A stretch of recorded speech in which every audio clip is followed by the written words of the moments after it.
Soyez les bienvenus. Mais avant de commencer, n'oubliez pas de vous abonner et d'appuyer sur la cloche de notification pour ne rater aucune de nos prochaines vidéos. Que la paix, si possible, soit sur vous. Je dis si possible parce que certaines personnes qui vivent dans des conditions d'oppression qui dépassent l'entendement, comme au Kivu, à l'est du Congo, comme au Soudan, aujourd'hui, c'est important qu'on puisse le préciser aussi.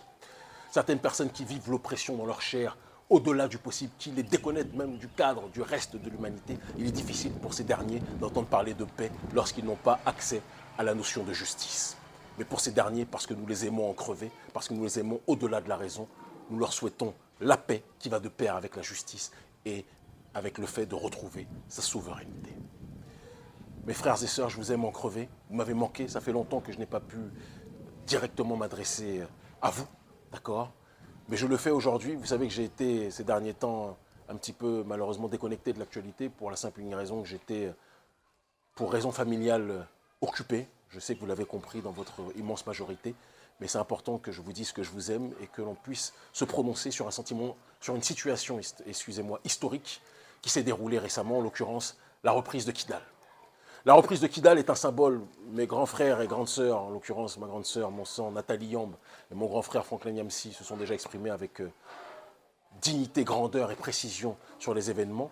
Et donc, je vous encourage à regarder déjà ce qu'ils ont dit sur ce sujet. Mais je voudrais rebondir sur la symbolique de cet événement pour les dirigeants de la France-Afrique qui ont décidé de marcher avec l'entité coloniale française qui est elle-même responsable, co-responsable avec le gouvernement américain de la déstabilisation du Sahel. Les dirigeants africains qui ont décidé de prendre comme shérif celui qui est en réalité le pyromane, qui ont décidé de prendre comme pompier celui qui est en réalité l'entité qui met le feu au quotidien dans notre région, ces dirigeants africains devront répondre de leurs exactions. Les dirigeants africains, lorsqu'ils voient ce qui se passe à Kidal, lorsqu'ils voient que l'armée malienne qu'on a humiliée pendant des années, lorsqu'ils voient cette armée malienne qu'on a présentée comme l'armée la plus nulle, je n'oublierai jamais certains Africains et parfois certains Maliens qui disaient on n'a pas d'armée, ce sont des plaisantins, etc., etc. Cette armée n'était pas une armée médiocre, c'était une armée désarmée par l'oligarchie française et par leur pion de l'époque, Ibrahim Boubacar Keïta. Dans la coutume, on dit paix à son âme, et donc je dirais paix à son âme, même si politiquement parlant, je vomissais son idéologie, c'est important aussi que je puisse le préciser. Ibrahim Boubacar Keïta, excusez-moi, en pion qu'il l'était, avait tout fait pour livrer le Mali à l'oligarchie française. Et faire en sorte que l'oligarchie française, pour sécuriser l'accès aux ressources, avait besoin d'entités qui semaient le trouble, qui déstabilisaient la région pour imposer leur armée. Cette entité, c'était des groupes terroristes qui auraient été des proxys, sponsorisés, payés par les multinationales occidentales et plus précisément françaises, afin que ces dernières entités puissent semer le chaos et permettre à l'armée française de pouvoir ravitailler les ressources pour les multinationales. Cette situation, nous la connaissons, vous la connaissez, et c'est pour ça que ceux qui se disaient être les forces prioritaires pour pouvoir chasser les terroristes ont maintenu le terrorisme pendant des années, ont interdit à l'armée malienne de pouvoir rentrer, d'accord, sur Kidal, et dès lors qu'on a chassé l'armée française, dès lors qu'on a chassé la MINUSMA, dès lors qu'on a chassé toute entité qui était dans une dynamique de déstabiliser le Mali, très rapidement, avec les choix géostratégiques qui s'imposaient, l'armée malienne a réussi à reconquérir son territoire. Et ça, c'est un rappel pour tous les dirigeants africains corrompus qui marchent avec l'oligarchie française. J'ai une pensée pour Patrice Talon. Je ne lâcherai pas le président Patrice Talon tant que celui-ci se soumettra au gouvernement français, tant que celui-ci se soumettra à ceux qui ont assassiné Kadhafi, tant que celui-ci se soumettra à ceux qui ont déstabilisé le Sahel. Je ne lâcherai pas politiquement Patrice Talon et je serai, je le dis et je le répète, avec simplicité, avec sérénité, mais avec fermeté, son opposant numéro 1. Je ne serai pas un opposant qui joue l'opposant pour faire l'opposant, mais qui est un élément de la France-Afrique. Nous luttons contre la France-Afrique et nous luttons contre Patrice Talon. Nous ne luttons pas simplement contre Patrice Talon, tout en voulant préserver la France-Afrique comme certains opposants béninois le font. Ce n'est pas notre ligne et ça ne le sera jamais.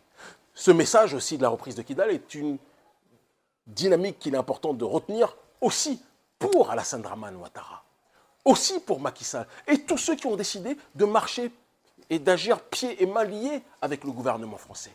Vous voulez vous allier avec ceux qui ont mis le feu partout et vous voulez que ceux qui ont mis le feu partout agissent comme des pompiers dans votre jardin. Vous êtes des plaisantins. Et c'est important qu'on le dise avec politesse, avec sérénité, et avec fraternité, vous n'êtes pas des gens sérieux. Et vous ne méritez pas de nous gouverner. Et si on était dans des États démocratiques véritablement, disons les choses telles qu'elles sont, où le peuple avait véritablement voix au chapitre, où il n'y avait pas de trucage systématique aux élections, il y a longtemps que vous auriez été balayés et il n'y aurait pas eu besoin dans les États que nous connaissons, que ce soit au Niger, que ce soit au Mali, que ce soit au Burkina Faso, il n'y aurait pas eu besoin, quelque part, d'opérations de restauration de l'État que France 24, RFI et tous ces médias mille collines néocoloniaux que nous connaissons appellent des coups d'État. Mais malheureusement, comme nous sommes dans des États qui sont privés de la démocratie réelle, de la souveraineté populaire, eh bien le peuple se mobilise et à la suite des mobilisations du peuple ou de la prise de conscience collective du peuple, les militaires prennent leurs responsabilités. Et c'est ce qui s'est passé au Mali, avec un mouvement qu'il est important de soutenir et dont on doit se rappeler. Parce que, comme on dit, la défaite est orpheline, mais la victoire a plusieurs pères. Nous savons de quoi nous parlons. Le Mali, s'il n'y avait pas eu les mobilisations de masse depuis 2015, auxquelles le mouvement et auxquelles un frère comme Adama Ben Diarra et Sidiki Kouyaté et mon frère Bassaro Silla et notre organisation Urgence panafricaniste, auquel nous avons participé depuis tant d'années, il n'y aurait pas eu cette chute systématique de l'influence française au Mali. C'est important qu'on puisse le dire, parce que certains veulent oublier l'histoire, mais nous n'oublierons pas ceux qui ont sacrifié, comme Ben Messervou Adama Ben Diarra, qui est en prison aujourd'hui, j'y reviendrai tout à l'heure, mais qui a contribué largement à ce que l'armée française puisse reculer, de telle sorte que le Mali puisse, à travers ses courageux militaires que sont Assimi Goïta, Sadio Kamara et autres, puissent prendre leurs responsabilités. Nous devons leur rendre hommage, sinon nous ne serons pas dans une dynamique réelle de dignité. Cette armée malienne a réussi, en suivant la dynamique géostratégique, qui est une dynamique que nous prenons depuis des années, d'accord, couper le cordon ombilical avec l'oligarchie française et s'allier avec des partenaires géostratégiques qui ont les mêmes adversaires que nous, disons les choses telles qu'elles sont, que ce soit l'Iran, que ce soit la Russie, d'accord. Ils ont réussi à reconquérir Kidal avec une spectaculaire fluidité. Kidal qui était le symbole, quelque part, du territoire occupé par les forces terroristes qui sont en réalité, qui ne sont rien d'autre que les proxys en réalité, de l'oligarchie française et des multinationales françaises. Dès lors qu'on s'est débarrassé de l'armée française, dès lors qu'on s'est débarrassé de la MINUSMA, dès lors qu'on s'est débarrassé de tous les corps exogènes qui sont en réalité les supplétifs du néocolonialisme français et occidental, l'armée malienne a pris ses responsabilités et a retrouvé son territoire. Et c'est un symbole et un signal pour tous les militaires d'Afrique, entre guillemets francophones, du précaré français en Afrique.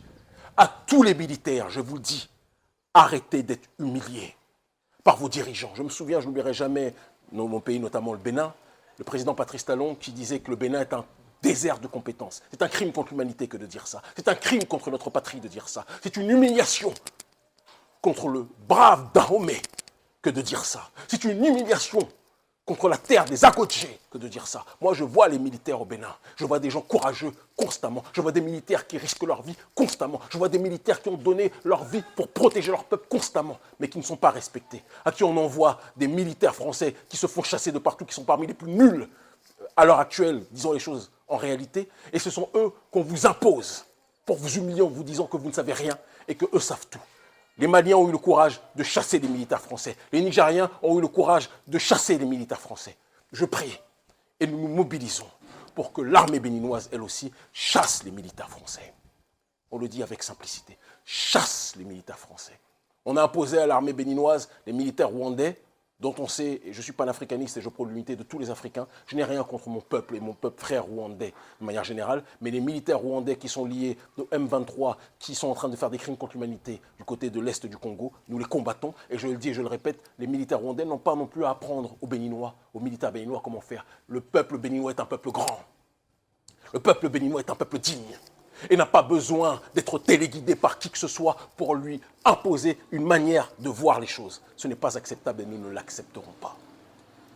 Patrice Talon, Alassane Dramane Ouattara, Macky Sall, vous avez décidé de marcher avec le colon français, mais sachez que dans notre immense majorité, dans son immense majorité, le peuple a décidé du divorce avec cette entité-là. Je terminerai mon propos en vous disant, et je m'adresse notamment aux dirigeants maliens, la victoire a plusieurs pères, mais la défaite est orpheline. N'oubliez pas que des frères comme Adama Ben Diarra ou Sidiki Kouyaté étaient avec vous, étaient au sein du peuple, étaient en train de se mobiliser avec nous notamment contre le néocolonialisme français à une époque où personne ne le faisait. Faites preuve de clémence en libérant ces deux frères que je viens de citer, s'il vous plaît, parce qu'ils ont donné leur vie pour vous, malgré les erreurs qu'ils ont faites. Je pense qu'ils ont compris leur erreur. Pardonnez-les. Merci. Voilà, c'est tout pour cette vidéo. Si elle vous a plu, n'oubliez pas de mettre un like et de vous abonner si ce n'est pas encore fait. Sur ce, merci et à très bientôt.